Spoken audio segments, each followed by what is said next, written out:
मेरे प्यारे साथियों, सभी माताओं, दर्शकों, आप सभी को फिर एक बार स्वागत करता हूं आप ही के अपने favourite YouTube channel RPKY Ram ji में। मैं आपका प्यारा चहेता दोस्त प्रियांशु खमारी फिर एक बार प्यारे साथियों एक नया प्रसंग के साथ। आज हम जो बात आपको बताएंगे वो पार्ट 1 है प्यारे साथियों। इसका पार्ट 2 हम जब गणेश जी के जन्म प्रसंग को लाएंगे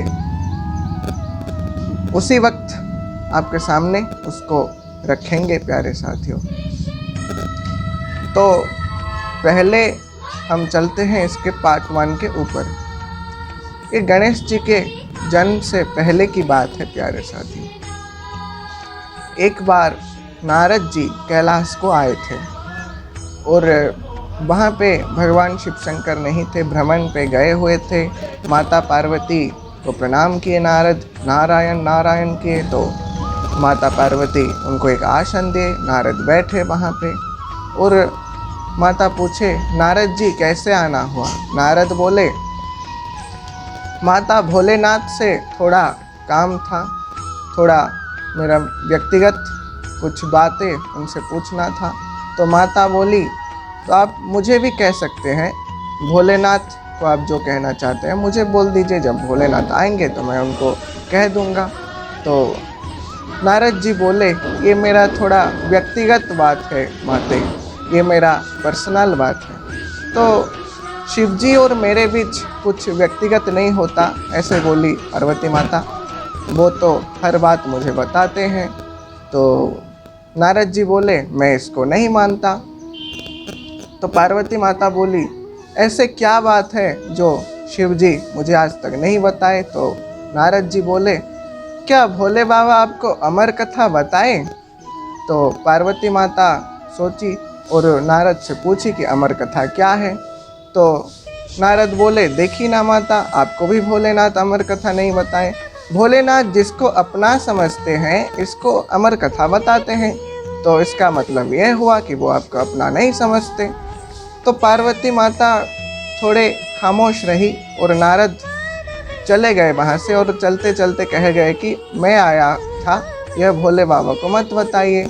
तो भोले बाबा जब आए तो माता पार्वती उनसे पूछी कि अमर कथा क्या है। तो भोलेनाथ आश्चर्य हो गए कि पार्वती को अमर कथा का कैसे पता चला। तो जब आंखें बंद करके देखे भोलेनाथ तो सारा का सारा वृतांत तो उन्हें पता चल गया कि नारद जी आके बता गए। तो भोले बाबा बोले, शिव जी बोले कि मैं ज़रूर तुम्हें अमर कथा बताऊंगा। तो पार्वती माता बोली अब तक क्यों नहीं बताए। मैं तुम्हें ज़रूर अमर कथा बताऊंगा, ये हर किसी को बता नहीं जाता, बोले शिव जी। लेकिन स्त्रियों में एक दोष है, ये भोले बाबा कहते हैं प्यारे साथियों, मैं नहीं कह रहा। तो स्त्रियों में एक दोष है कि वो हर किसी बात अपने अंदर नहीं छुपाती, सारे रहस्य को किसी ना किसी को तो बता देती हैं। तो पार्वती माता बोली नहीं मैं तो ऐसा नहीं करूँगा। तो भोलेनाथ एक उच्च शिला पर चले गए पार्वती को लेकर और वहाँ पे बैठे और एक ताली बजाए। एक ताली बजाए इसका मतलब क्या हुआ कि जितने भी जीव जंतु कैलाश से चले गए, कैलाश में जितने जीव जंतु थे, दूसरे ताली बजाए तो उनका जो त्रिशूल कैलाश पर घूम कर चले आया कि कोई जीव जंतु अभी रह गया कि नहीं, ये देखने के लिए। तीसरे ताली बजाए तो आध्यात्मिक जो सुगंधित वायु वहाँ पे प्रवाहित होने लगा। और शिव जी अमर कथा कहने से पहले दो बात पर ध्यान देने के लिए बोले माता पार्वती को कि दो बात क्या है कि पहला बात है जो ध्यान देकर भगवान के बात नहीं सुनता, निद्रा देवी उनको अपने गोद पे ले लेती हैं, यानी कि उसको नींद आ जाता है। कितने लोगों को ऐसा भी होता होगा कि जो सत्संग पर जाते हैं तो सो जाते हैं, ऐसा ही हुआ होता है प्यारे साथियों कुछ लोगों के साथ। तो दूसरी बात क्या है कि भोलेनाथ कहते हैं कि किसी को भी ये अमर कथा मत बताना चाहिए, नहीं बताना चाहिए। तुम आज हट कर रही हो इसीलिए मैं बता रहा हूँ, इसलिए उसको ध्यान से सुनना कि जब मैं बताऊँगा मेरा नेत्र बंद हो जाएगा तो तुम हूँ स्वामी करते हुए हुंकार मारते रहना। तो ऐसा हुआ प्यारे साथियों। भगवान अमर कथा प्रारंभ किए, माता हूँ स्वामी करते हुए चल रहे थे, अमर कथा चल रहा था। बीच में क्या हुआ कि माता सो गई, पार्वती माता सो गई। तो क्या हुआ प्यारे साथियों, एक अंडा था, एक सुख का एक अंडा था। तो वो अंडे से एक बच्चा ने जन्म लिया और माता सो गई। तो हम जो बोलते हैं वो सुख उसका अनुकरण करता है। जैसे हम कहते हैं कि मी टू, वो कहता है मी टू। तो वैसा हुआ। तो हो स्वामी करती थी माता पार्वती, तो उसको वो शब्द उसके मन में रह गया, तो वो भी हो स्वामी कर रहा था। तो जब अमर कथा ख़त्म हुआ प्यारे साथियों, यानी कि समाप्त हुआ, तो शिव जी जब नेत्र खोले तो देखे माता पार्वती सो रही हैं। तो माता को उठाए तो पार्वती माता बोली कि अब बताइए, अब की बार मैं नहीं सोऊंगा, पहले बार मुझसे गलती हो गई। तो शिव जी बोले वो सब तो ठीक है, लेकिन यहाँ पे कौन था जो हूँ स्वामी कर रहा था, हुक्कारा मार रहा था। तो जब शिव जी ऊपर देखे तो पेड़ के ऊपर एक सुख था, सुख का बच्चा जो अभी अभी जन्म लिया था, वो हो स्वामी कर रहा था। तो शिव जी क्रोध में आ गए प्यारे साथी। क्रोध में आकर उनके त्रिशूल पकड़कर सुख के पीछे दौड़े। सुख दौड़ता दौड़ता जो 14 भुवन में दौड़ गया, लेकिन उसको कहीं शरण नहीं मिला। तो कौन है भगवान शिव जी से वैर मोल लेगा। तो क्या हुआ आखिर में कि व्यास जी के आश्रम में वो चला गया वो सुख। और जो व्यास जी की धर्मपत्नी थी विथिका, भागवतम के अनुसार विथिका उनका नाम है, तो उनके जब वो उवासी ले रही थी तो उनके गर्भ में चला गया।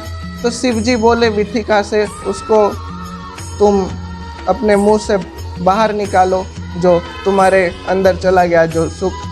तो वो विथिका बोली ये तो मेरे शरण में है, मैं क्यों किसी शरणागत को अपने मतलब किसी के घातक बनने दूं, किसी के शिकार बनने दूं। तो मुंह से नहीं निकाले प्यारे साथियों विथिका सुख को।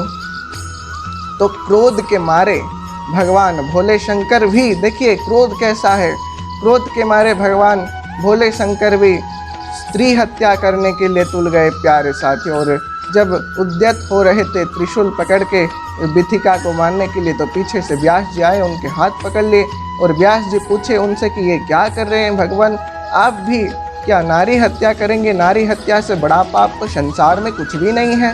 तो भोले शंकर बोले मैं तो उनको अच्छे से समझा रहा था कि ये जो सुख है उसको निकाल दो अपने गर्भ से, अपने मुंह से।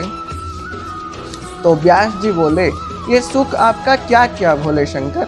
तो ये तो चोर है ये तो चोर है, चुरा के ले आया मुझसे।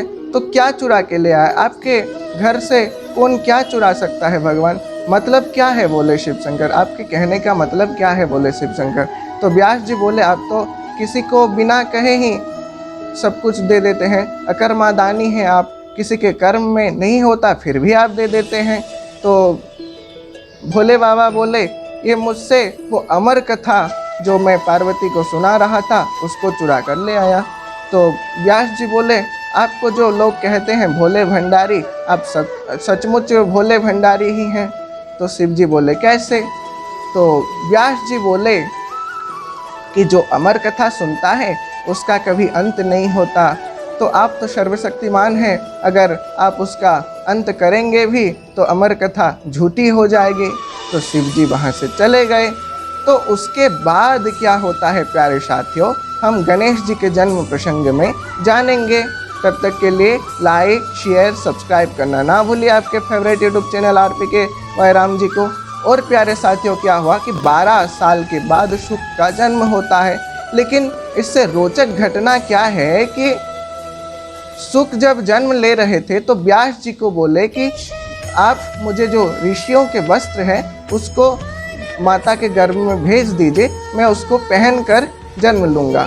तो सारे बच्चे जब जन्म लेते हैं प्यारे साथियों तो नग्न होकर उलग्न होकर जन्म लेते हैं, लेकिन सुख जी एक ऐसे व्यक्ति हैं जो वस्त्र पहनकर जन्मे थे प्यारे साथियों। आऊँगा और एक नया वीडियो में कुछ नया बात के साथ प्यारे साथियों। जय श्री राम, जय श्री कृष्ण कन्हैया, हर हर महादेव।